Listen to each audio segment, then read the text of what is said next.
When you get ready to overhaul or work on your engine, it's a good idea to have it clean so that you don't have the possibility or a potential for dirt to enter the engine.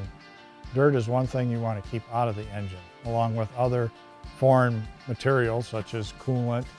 You don't want coolant in your oil, you don't want oil in your coolant, and you don't want power steering oil in either of those areas either. So it's a good thing to have good practices and ethics to prevent any future failures or catastrophes. When you get ready to work on the engine, it's a good idea to steam it off. And when you put it in your pole building or garage or wherever you're going to work on it, you want to be able to have a clean area. The workbench that you're working with, that you set your components on, you want nice and clean. As you remove them, it's a good practice to put them in order so that when it comes time for reassembly, you can go and grab the part and put it back together.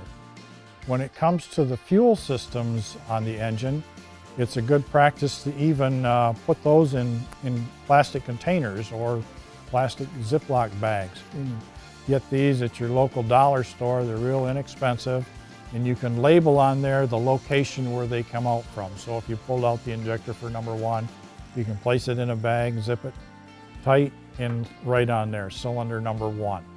And any components that accompany that particular injector. The same thing is true of any fuel lines. You need a little larger bag to put that in.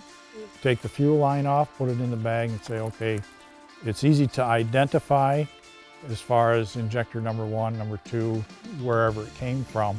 It makes it real easy when it comes time for reassembly. You can use many types of cleaners. You can use brake clean, you can use contact cleaner. Some manufacturers recommend contact cleaner versus brake clean because brake clean is a petroleum distillate, and that petroleum can affect gaskets as far as their sealing abilities. So that's why they recommend or suggest contact cleaner. Contact cleaner does not leave a residue, thus you won't have a gasket or sealing failure because of a petroleum product contaminating the surface where you're trying to keep clean. Cleanliness is key especially when it comes to assembly. However, on disassembly, if there's dirt and debris when you're removing something, say a fuel line or a component off of your engine, the potential for that dirt to fall in there and you not see it is at a point where that dirt can get ingested into the engine and cause problems down the road, performance issues and so on.